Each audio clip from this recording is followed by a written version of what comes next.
Hi, I'm Tamsin. I paid for the house, the meals, the boat tours, everything. And yet, the night we sat down to dinner, my mother looked at me and said, "This trip isn't about you."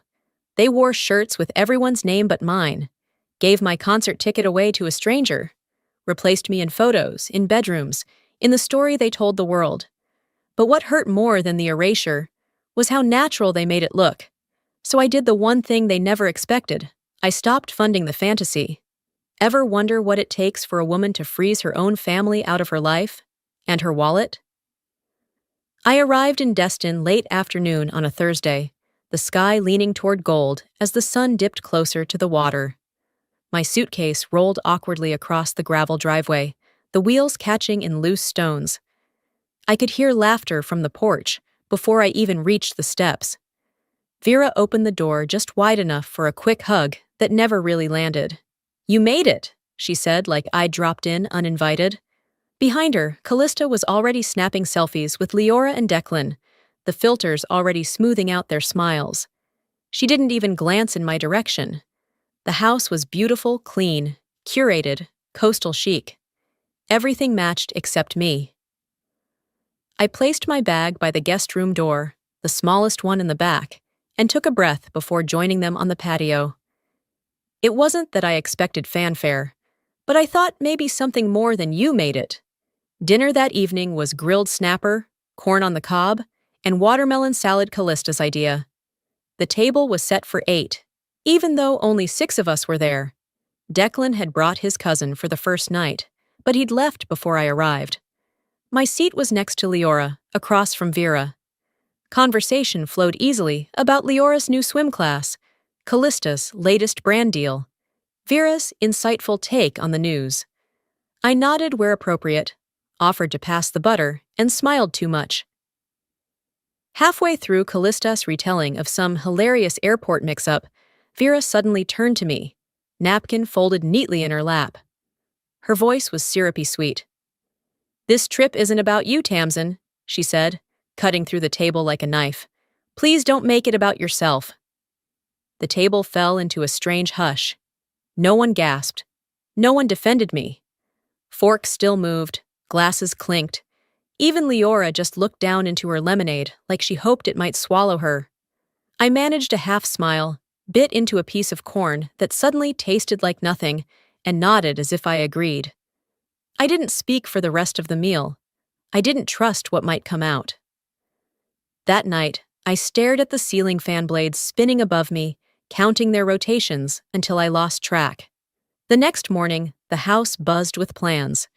Vera had laid out matching t-shirts for the family, navy blue, with Jennings Beach Week 2024, printed in cursive across the chest. I found mine still in the shopping bag, folded neatly on the counter. A sticky note stuck to the plastic read "Tamsin." When I held it up, Vera laughed. "They must be auto-corrected your name, sweetie. You know how tech is." No one else seemed to notice, or care. We walked to the dock together. Callista held Leora's hand, Declan carried the cooler, and I trailed behind with the towels. A young man managing the morning tours approached us with a clipboard. "You with the Jennings family?" he asked, scanning the group. Before I could answer, Vera smiled and said, "Oh, she's just tagging along." The man nodded, like that explained everything, and turned to count life vests. I stood there, blinking. The wind pushed hair into my mouth. No one turned back. I stayed behind while they boarded the boat, claiming I had a slight headache. Vera nodded, didn't offer anything more. On the walk back alone, my sandals rubbed blisters into my heels, and my throat burned from saying nothing. "I paid for the Airbnb deposit," I muttered aloud, voice catching in the sea air. "I shipped Leora's birthday bike. And Im just tagging along?" But I didn't confront anyone. Not yet. Instead, I made coffee, sat on the porch swing, and watched the sky shift from seafoam to cerulean as the sun rose higher. "It's only day 1, I told myself. Maybe tomorrow will be better. But even I didn't believe that anymore. That night, I didn't sleep. I drafted a letter that made silence into a sound they couldn't ignore. The message started soft, then steady. Baby girl, I know they make you feel like you're not needed, but I saw you. I always saw you. We sat down for lunch the next day at a waterfront spot with picnic tables, umbrellas fluttering in the breeze, and the smell of fried oysters wafting through the salt air. Callista had chosen the place. Very local, very authentic, she said, with the confidence of someone who had skimmed Yelp reviews while tanning. The waiter dropped off the check without asking who was taking it. That's when Callista, cheerful as ever, announced loudly enough for the nearby tables to hear, "Tamsin's got this one. She always does." Leora clapped her hands and said, "Auntie Tamsin pays for everything." Everyone laughed. Vera gave me that familiar look, part proud, part expectant, and said, "You're always so generous." I didn't argue. I didn't even blink. I just pulled my card out and tapped it like I had so many times before. The screen flashed, $413.78. I told myself it didn't matter. Told myself it was just lunch. Told myself I was being included. But it felt more like I was paying rent for a seat at their table. Back at the house, while they napped or scrolled their phones, I opened my banking app. The boat tour Callista had mentioned earlier, just a little treat Declan and I, booked for the weekend, had already been paid for. And it wasn't Declan's card. It wasn't Callista's either. It was mine. A $780 charge, labeled Jennings Charters. I'd given Vera access to my backup card 2 years ago in case of emergency. Apparently, keeping Callista's couple's getaway afloat counted as one. That night, while everyone gathered on the patio to play card games, Callista uploaded a collage to her social feed. Family is everything. It was a carousel sunlit moments of them laughing at lunch, riding bikes along the boardwalk, hugging on the dock. The photo taken during lunch-own of the most liked showed everyone at the table mid-toast. I wasn't in it. I'd taken the picture. A comment popped up beneath the post. "Where's Tamsin?" It was visible for all of 30 seconds before it vanished. I added my own, just a line. Just enough. Photographers don't count, I guess. It disappeared within minutes. No reply, no call. Just more hearts and clapping emojis from people who didn't know better. I left the patio quietly, walked to the edge of the beach behind the house. The wind smelled like sunscreen and low tide. The moon floated above the water like it was keeping a secret. I sat on the porch swing and opened the family group chat. Dozens of messages I hadn't seen. Plans I wasn't included in. Inside jokes, voice notes from Leora. A meme Vera didn't understand, but laughed at anyway. There were spreadsheets for meal prep, links to pre-ordered groceries, a shared folder titled Jennings Memories 2024. Not one picture with me in it. I thought back to last April, when I funded Leora's entire birthday party. The bounce house, the catered cupcakes, the glitter face painter. Vera had promised, "Well, make sure everyone knows it was you." 2 days later, Callista posted a video recap. Caption, "Auntie Callista pulled off another perfect day. I remember watching it alone in my apartment."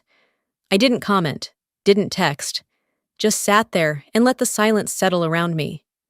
Tonight felt the same. I whispered into the dark, more to myself than anyone else. You don't get credit for keeping a system running when no one sees you as part of it. And that was it. That was the thing. I hadn't been forgotten. I hadn't slipped their minds. I'd been carved out erased with intent and precision. They didn't lose me. They'd never counted me to begin with. That night, I opened a voicemail I hadn't dared to touch in 3 years. It wasn't just a message.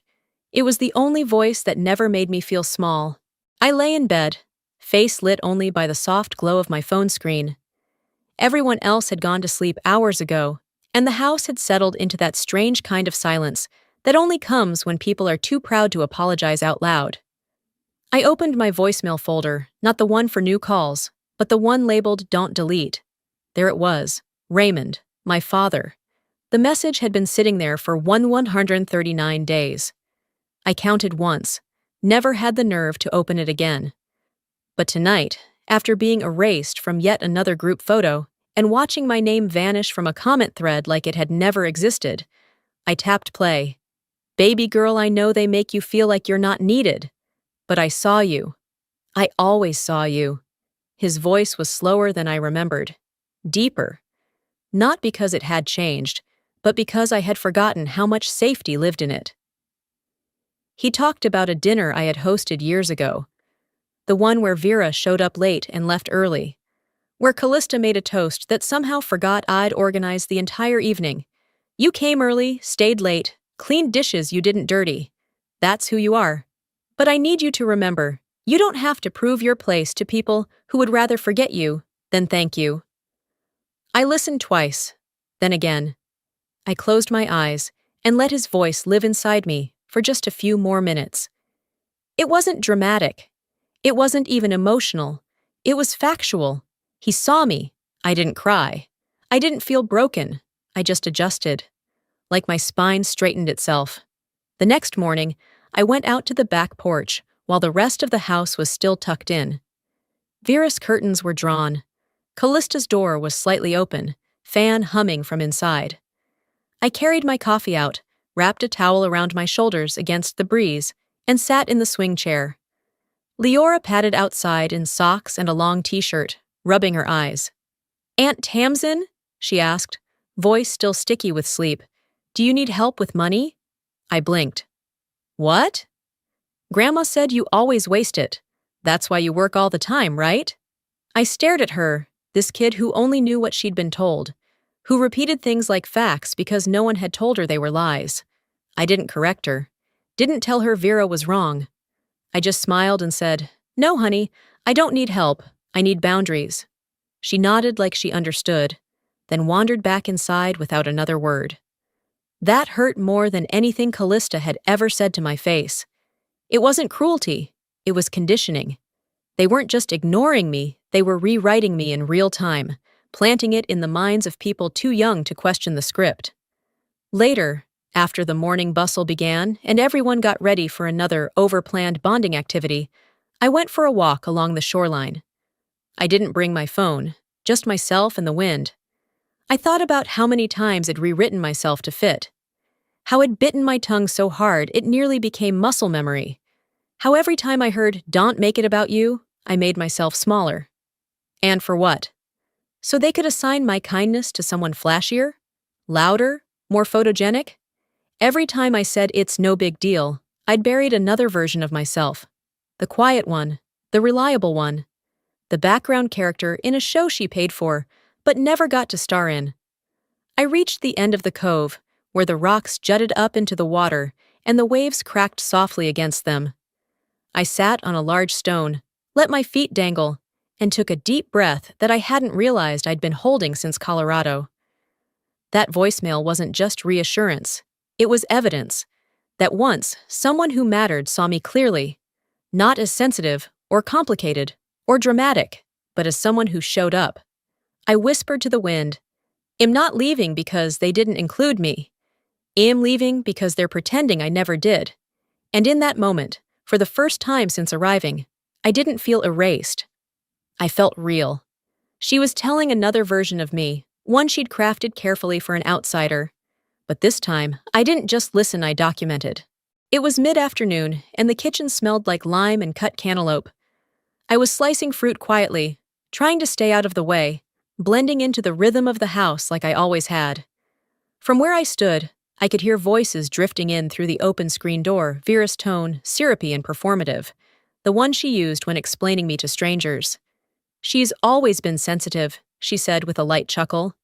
"We've tried everything, but she sees things that aren't even there. Drama seems to follow her." A second voice joined Callista, naturally. "Remember her graduation?" she said, like it was a punchline. She cried because her name wasn't on the banner. She made the whole day about herself. The knife in my hand paused mid-slice. My fingers didn't shake. My chest didn't tighten. I just stood still. Then, with 2 taps, I opened my voice memo app and hit record. I didn't speak. I didn't walk out to confront them. I didn't defend myself. I just let them keep going, spinning a version of me that sounded polished, familiar, rehearsed. It wasn't the lies that cued it was the ease. The way the words rolled off their tongues like they'd said them before. like they believed them more with each retelling. A few hours later, Leora ran into the kitchen, still wearing her dolphin print swimsuit. "Aunt Tamsin! We're going on a dolphin boat! Grandma said she booked it just for us." I smiled, not wide enough to mean it. "That's great, sweetie." She skipped off to change, her feet slapping lightly against the tile. I pulled out my phone, opened the banking app. The charge was there, already processed, $675, billed to the card Vera still had access to. I'd given it to her years ago just for emergencies. Apparently, a dolphin tour for Callista and Declan now qualified. I didn't ask them about it. Didn't point out the irony of me paying for an event I wasn't invited to. Instead, I took a screenshot and saved it to a new folder. Emotional Overdrafts. I titled the image, July 4th Tour. Confronting them felt pointless. They weren't debating reality. They were performing a play. I wasn't in the cast. I was just the sponsor. Back in the hallway, I walked past their rooms. Coordinated outfits were already laid out, matching linen shorts, pastel button-downs, even a new pair of sunglasses on Declan's nightstand, still with the tag on. From the living room, Callista's voice floated out. "Don't forget the Instagram captions, short and sweet. Tag the charter, too." No one asked if I was coming. No one noticed when I didn't pack a beach bag. They loaded up the van in the driveway, with excited chatter, and posed for pictures by the palm trees. I stayed behind, sitting on the porch swing with a glass of water and my phone. I replayed the audio recording from earlier. My voice wasn't in it, but I was everywhere in it. Every pause Vera used to sound compassionate, every fake laugh Callista forced it, was all theater. And it finally stepped into the role of audience, not cast. I whispered into the quiet, "If you're going to write me out, I'll make sure the real version survives." Then I saved the recording, uploaded it to my cloud, and titled it, Unedited, July 3rd, 2:12 p.m. That evening, over dry chicken and forced laughter, they turned their eyes on me and dared to ask why I was ruining the trip. The table was set just as Callista liked it. White linens, flickering battery candles, napkins folded into tiny sailboats. Dinner was grilled chicken and some half-burned cornbread. Vera insisted on finishing herself, as if overcooking things gave her control. I carried plates to the table, aligned the cutlery, and topped off the lemonade pitcher. Not a single thank you, not even eye contact. Leora was doing a little cheer routine on the grass near the patio, humming a song from the dolphin tour it financed, but never attended. Callista's phone was clipped to a tripod, capturing natural footage for her next family reel. Her camera lens swept over the table twice. Neither time did it linger on me. I sat silently, chewing through my meal. I wasn't planning to speak unless someone forced me to. They did. Vera started. She set down her fork and folded her hands like she was about to offer a prayer. "Tamsin," she said with that brittle voice she used when pretending concern, "you've seemed a bit distant this week, not your usual self." Before I could respond, Callista leaned forward, elbows on the table like we were at a reunion intervention. "We all came here to reconnect, to make memories," she said, eyes narrowing slightly. "You're making it really hard to do that." My jaw clenched, but I didn't raise my voice. I simply said, "Uncomfortable or uncooperative?" Vera blinked. "That's not what I said." "No," I replied, "but it's exactly what you meant." The silence that followed was so heavy it made the paper lanterns sway. Leora paused mid-cheer and looked over. Declan busied himself with cutting more chicken. Nobody jumped in to defend them this time. I reached into my pocket, opened the voice memos app, and hit play. From my phone came Vera's voice, syrupy and smooth. "She's always been sensitive. We've tried everything, Callista. She cried at her graduation, over her name not being on the banner, made the whole day about herself." I placed the phone on the table, let it play without commentary, without context, just sound and truth. When it ended, I looked up. "You've been telling a version of me for so long, you've started to believe it's the only one that exists," I said. "But I've been the one cleaning up behind your stories, fixing the mess, making sure the gaps don't show. No one spoke. Even Vera, usually so quick to spin, seemed to have lost her words. You want me to apologize for making things uncomfortable, I added, but the discomfort isn't mine. It's yours because I'm not shrinking anymore. Declan put his fork down finally. I think I'm gonna head inside, he mumbled, eyes locked on his plate. I finished the last bite of my chicken. No dramatic exit, no grand speech, just stillness. I stood, picked up my plate, and walked toward the kitchen door. Vera began to say something, maybe another correction, maybe another manipulation. I didn't care. I lifted one hand with a single finger raised, not rude, not hostile, just a signal. Enough. Inside, I rinsed my plate, stacked it in the dishwasher, and toweled my hands dry. Then I went to my room, pulled out my laptop, and opened the shared family account dashboard. Logged in, breathed. For the next hour, I combed through spreadsheets, reservation logs, and automated payments. No one knocked, no one called. I wasn't being dramatic anymore. I was documenting the truth they'd tried to delete. Declan had taken my seat. Callista had taken my credit. But I'd taken the receipt. I woke to the scent of coffee already brewed and the hollow kind of laughter that comes when people are too aware they're being watched. The family was buzzing. The concert was today. The one I'd spent weeks planning, months ahead, pre-booking 6 seats, sending confirmation emails, even adjusting schedules so Vera wouldn't miss her Tuesday water aerobics back home. I hadn't been thanked, but I didn't expect to be. Still, I didn't expect to be forgotten. I walked into the kitchen just in time to hear Callista say, "It's going to be perfect." 6 seats, Declan and I up front, Mom and Leora just behind. I didn't hear the rest. I only heard the count. "Where's my seat?" I asked, quiet but firm. The room stilled for a beat. Vera turned from the sink, drying her hands with a dish towel. "We thought you weren't interested anymore," she said in that voice she used with cashiers and waiters. Overly polite, built for dismissal. "You've seemed so distant," Callista chimed in without looking up from her phone. "We gave it to Aunt Marie's neighbor's son. You know, that cute one who's staying down the block." I nodded, slowly, like I was trying to understand a foreign language. I opened my Venmo app, scrolled back 3 weeks, and there it was, $740. The note read, "Full payment, family concert night."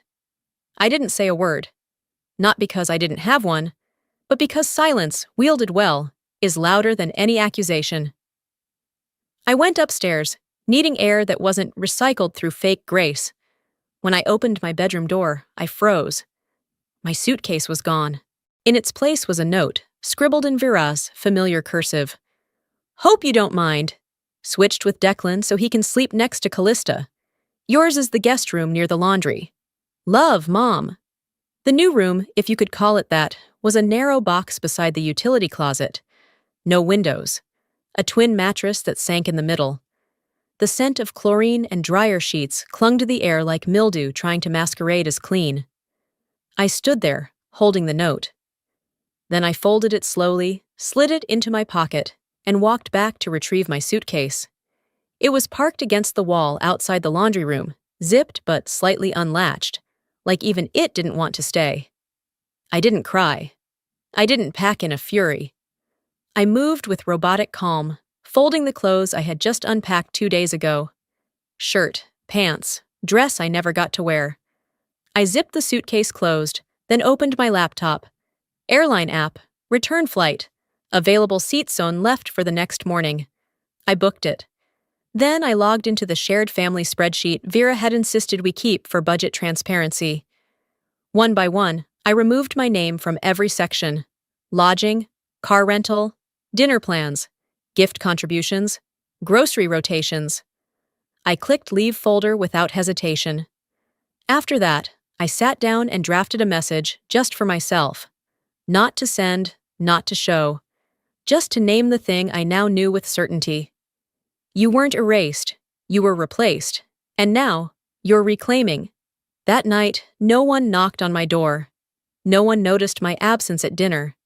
No one asked why I'd skipped dessert or where I'd gone after lunch, and for the first time in a long time, I didn't feel hurt by their silence. I matched it. Before I left, I did one more thing. A single click that would rewrite the rules they thought I still played by. The first sign? A declined transaction. The second? Their expressions when I didn't offer to fix it. I woke up early, though I hadn't set an alarm. Maybe it was the weight of knowing I wouldn't be here much longer. The suitcase by the door was already packed. All I had to do was wait for morning to come fully, like waiting for a curtain to fall on a show I hadn't auditioned for, but was forced to act in anyway. At breakfast, I kept to myself. They didn't seem to notice. Or maybe they were pretending not to. Callista had brought something to the table, not food, not conversation, but a photo album. I had it printed as a surprise, she beamed. For Mom.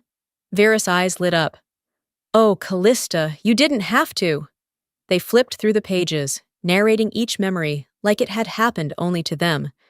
Leora and Grandma at the dock. Declan and I on the paddleboards.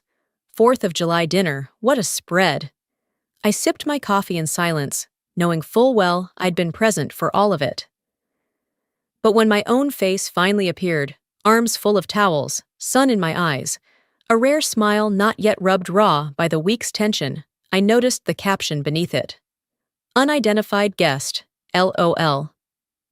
The laughter that followed was casual, comfortable, as if none of them considered what it might feel like to be unnamed in your own family's scrapbook. I didn't laugh. I didn't ask questions. I didn't correct them. I stood, rinsed my mug, and went for a walk. It was humid outside, the kind of heat that sticks behind your knees and on the back of your neck. I made my way toward the resort's lobby for a coffee refill, thinking maybe a change of scenery would rinse the taste of that caption from my mouth. I had barely stepped into the lobby when one of the young staff members smiled at me. Hey there, are you one of the housekeepers? The Jennings family said you'd be around. I stared at him for a breath longer than necessary. Then I responded with clarity, not malice. No, I am the Jennings family. His smile faltered. I didn't wait for a response. I walked past him, grabbed my coffee, and stepped outside. Sitting on the stone bench near the parking lot, I opened my phone and typed a single line into my notes app. Let them explain this version without me. When I got back to the house, it was mostly quiet. Callista and Vera were prepping dinner, humming to some acoustic playlist. Declan was half asleep in a hammock, and Leora was on her tablet, headphones in. I walked past them and into my room, closed the door, sat at the desk. I opened my laptop and logged into my financial dashboard. Then I began. First, I froze the shared grocery delivery account, the one they used weekly, billed to my name. Then Vera's Uber profile disabled. Streaming services? Gone. The spreadsheet folder for the family reunion ID set up last spring? I revoked access. One by one, I stripped away every resource they never thanked me for, but never hesitated to use. Then I opened the last tab. The family credit card. The one I'd co-signed. The one they believed was endlessly renewable, like my patience. I stared at the active status for a moment. Then I clicked. Freeze. Status. Inactive. No announcement. No ceremony. Just a quiet click a final punctuation mark. Then I leaned back, set my hands on my lap, and let the quiet come. Not relief, not vengeance, clarity. They didn't know it yet. But by dinner, everything they thought was still under control would stop working. They didn't know it yet, but by dinner, everything they thought was still under control would stop working. The trip ended in chaos for them. Accusations flying like seagulls startled off the shore, flapping and loud, spiraling into panic. For me, it ended with quiet. A closed door, a zipped suitcase, and a one-way ticket to someplace where I wouldn't have to shrink to fit or audition for a seat at someone else's table. I woke before dawn, not from restlessness, but because for the first time in a long while, I'd slept deeply enough to wake early. Not out of anxiety, out of clarity. The air in the house felt strange. Still, as if it, too, was holding its breath, aware something was shifting. something final. The kind of shift you can't undo with apologies, or group texts, or family brunches. A slow turning of a page that won't flip back. My suitcase waited by the door, zipped and standing tall, like it knew we were both leaving something behind. The floors groaned under my steps as I made my way through the dim hallway. These old beach homes always had floors like that, honest in their age, unwilling to let you pass unnoticed. But I didn't care if the wood creaked. I wasn't hiding anymore. In the kitchen, with the hum of the refrigerator for company, I folded a note in half, then again, and tucked it under the salt shaker. Handled what I needed. No further responses required. I didn't write it to be cruel. I wrote it because it was true. I didn't slam the door behind me. I didn't look back. The ride to the airport was soft, muted. I said nothing to the driver, except, "Thank you," when he picked up my bag. He offered to avoid traffic. I told him the scenic route was fine. Let the coastline pass. Let the waves do their thing, crashing and retreating. Always busy, never still. I watched the ocean from the passenger seat and let it become a metaphor I didn't need to name. At the terminal, I sipped lukewarm coffee from a paper cup. I opened my phone and tapped a folder tucked neatly into my email inbox. Proof no one asked for. Inside, screenshots, every receipt, every flight, every dinner reservation, every spa booking, each one bearing my name, while their photos got the tags, the likes, the compliments. While I stood just outside the frame, holding the phone, holding the plan, holding everything together. I didn't open the photos. I didn't need to relive it. Just seeing the folder was enough. It was real. It happened. I hadn't imagined the labor. I just finally decided not to volunteer it anymore. Somewhere over Mississippi, while my plane hummed toward Dallas, things started to unravel behind me. Vera tried to check out of the resort. Her card declined. She tried again. Declined. Callista, likely mid-brunch, attempting to order vegan groceries from her phone, got an access denied message she'd never seen before. Declan's phone buzzed with a failed car rental notification. The wheels, so used to turning without question, were locking in place. The family shared car dance, funded by me, maintained by me, protected by me, was frozen. By the time we landed, my phone was vibrating with the fallout. I turned it on at baggage claim. The screen lit up with a storm of notifications. Vera, what did you do? Callista, we're stuck. This is not funny. Vera again. Is this your idea of revenge? Callista, we can't even call an Uber. Fix it. Now. I didn't respond. I read them carefully, as if I were reading news about strangers. Then, without any anger, I tapped delete thread. No fireworks. No sense of triumph. Just weight, shifting, space, clearing, peace, blooming. In the terminal lounge waiting for my connecting flight, I opened the Notes app and began typing. My fingers didn't hesitate. I was never the problem. I was the platform. And I finally stepped off. I sat back, breathing in the strange calm of release, of no longer being available, of no longer playing a role I didn't audition for. A flight attendant walked past and offered me water. I took it, nodded, not in smugness, in stillness. I didn't think about Vera pacing, or Callista sending frantic messages, or Declan trying to keep the peace when he never once kept me safe. I didn't picture them. I pictured myself. A self untethered, unburdened. A self no longer writing the script for people who never gave her a speaking part. This wasn't revenge. It wasn't even payback. It was a reset. The kind that doesn't come with a dramatic soundtrack, but with a quiet exhale. The kind where you don't slam the door, you remove the hinges entirely. Before I powered my phone down for the next leg of the flight, I checked one last screen. Family shared card status, permanently closed. No reactivation available, no appeals, just done. A few hours later, the sun dipped behind unfamiliar clouds as my new flight descended into a city I hadn't planned on, but had chosen. They'd booked round-trip tickets, assuming I'd return with them. But I wasn't on their itinerary anymore.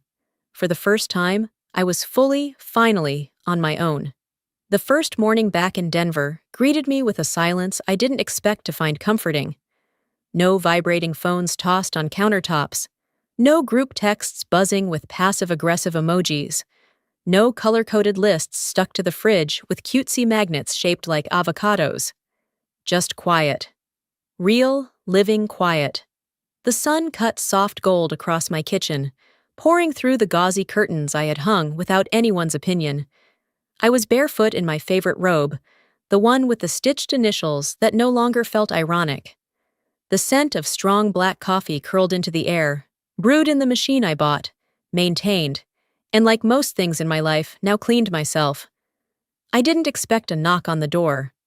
I wasn't waiting for an apology wrapped in flowers, or a voicemail with just the right inflection of remorse. But my phone still lit up, as if the past was reaching its hand under the door. 47 new messages. At the top of the screen, a notification from a group chat I hadn't seen since the week everything broke apart. Group name changed, Family Healing. I wasn't in the group. There was no invitation, just a quiet exclusion that somehow still spoke volumes. They weren't asking me back. They were building a new narrative, one I wasn't welcome in, but also no longer needed to be. Vera's voice filled my voicemail next. "We didn't raise you to be cold," she began, like that one sentence would pull me back into orbit, as if that was the final word on what love should look like. I didn't listen past that. I didn't need to. I pressed delete without saving, without replaying. Closure, I had finally learned, wasn't something they were ever going to offer, but I had stopped asking for it. Later that afternoon, I sat at my desk, staring at a folder on my desktop titled, "Closure is Mine Now." It wasn't poetic when I named it, just functional. Inside were the remnants of war, screenshots of texts they thought I hadn't seen, call logs that proved their absences, bank statements tied to my stolen contributions, the voice memo from that night in the kitchen when my father's words slipped out unfiltered, and of course, that one photo from the party. The one where I was labeled as an unidentified guest. I hovered my mouse over the folder. I didn't need to reopen it. I already knew what was inside. I'd memorized it like a tragic monologue. But something shifted in me that day. Not vengeance, not even sadness, just clarity. I highlighted every file, right-clicked, renamed the folder, archived, no longer active. I sat back in my chair and let out a breath I didn't realize I was holding. There was a time when I would have hesitated, afraid that letting go meant giving them permission to rewrite history.